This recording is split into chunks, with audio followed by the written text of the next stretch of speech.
की देवियों, तो कैसे धैर्य होगा? इसलिए एक उपाय है। बोले क्या उपाय? बोले अब आप इसी मिथिला में ही रह जाओ, अयोध्या जाओ ही मत, इसी मिथिले में आप बस जाओ। राम जी ने कहा आपके मिथिला में रहेंगे तो क्या होगा? सखियों ने कहा अगर आप मिथिला में रह गए तो आपको बड़ा लाभ होगा। ऐसे भी आप सोचो, आप मिथिला आए तो आपको कितना बड़ा लाभ मिला। यहाँ आए तो आपको दुल्हन मिली कि नहीं मिली? अयोध्या में कहाँ मिली? गली गली घूम रहे थे, यहाँ आते ही आपका ब्याह हो गया, दुल्हन मिल गई। और आपके ही नहीं, आपके सारे भाइयों के ब्याह हो गए। आपके पिताजी परेशान थे, ब्याह के लिए चिंता कर रहे थे। चिंतयामास धर्मात्मा तेषां दारक्रियां प्रति। और यहाँ आते ही आपकी चिंता दूर हो गई, आपके पिता की चिंता दूर हो गई। यहाँ तो सबकी चिंता दूर हो गई। अब तो आप मिथिला में रहे। ये पहुना अब मिथिले में रहुना, अब तो यही रहे। क्यों? बोले जो सुख होत विदेह नगर में, देह नगर में कहूना। रघुनाथ जी ये विदेह नगर है, और जो सुख विदेह नगर में है वो देह नगर में नहीं।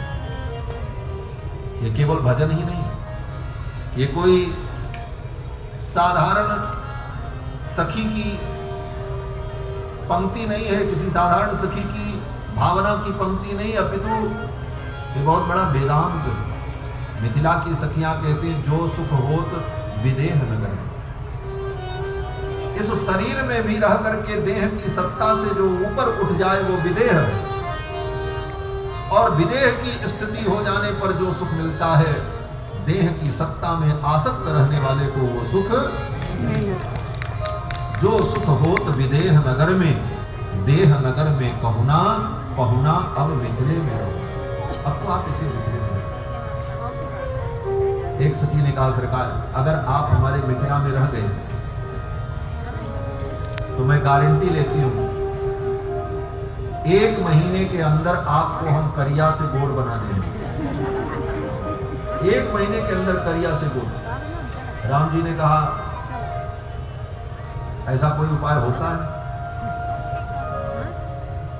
बाकी जितने उपाय हैं वो सब फेल हो सकते हैं। प्रचार तो बहुत होता है, बोले अमुक क्रीम लगा लो काले से गोरे हो जाओ, आजकल भी होता है, वो प्रचार होता है।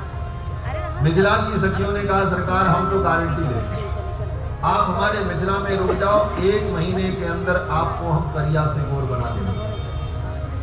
कैसे? सखियों ने कहा रोज सवेरे आपको नहलाएंगे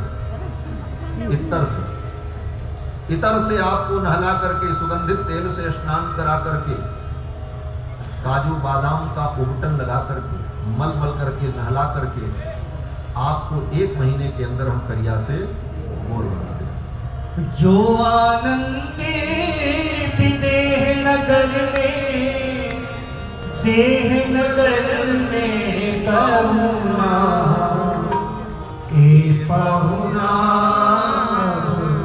मिथिले में रहुना, ए पहुना मिथिले में रहुना।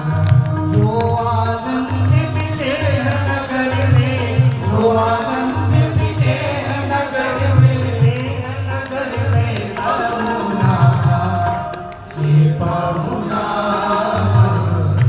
मिथिले में रहुना, ए पहुना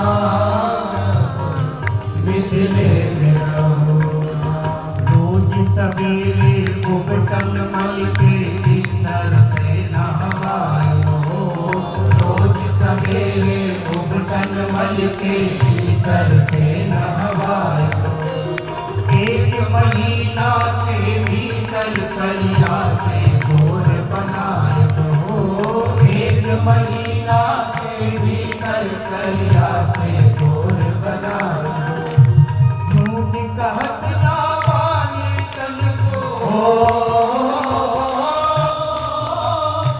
कहत ना पानी तन को, कहत ना पानी तन को, हो गए तो देव ये पहुना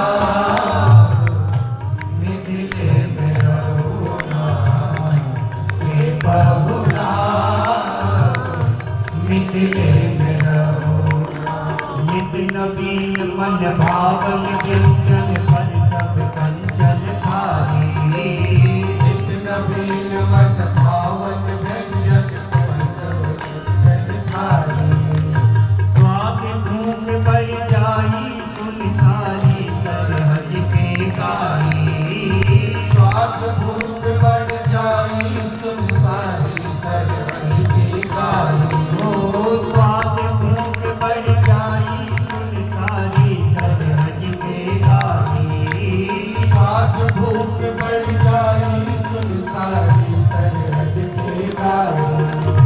पार पार हम करमिन हो रहा पार पार हम करमिन हो रहा।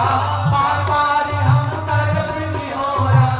और किछ हुए होना ये बहुना मिथिले में होना। ये बहुना मिथिले में होना। पद बहुत बड़ा है, अब इस पद की व्याख्या करेंगे तो घंटों का समय चाहिए।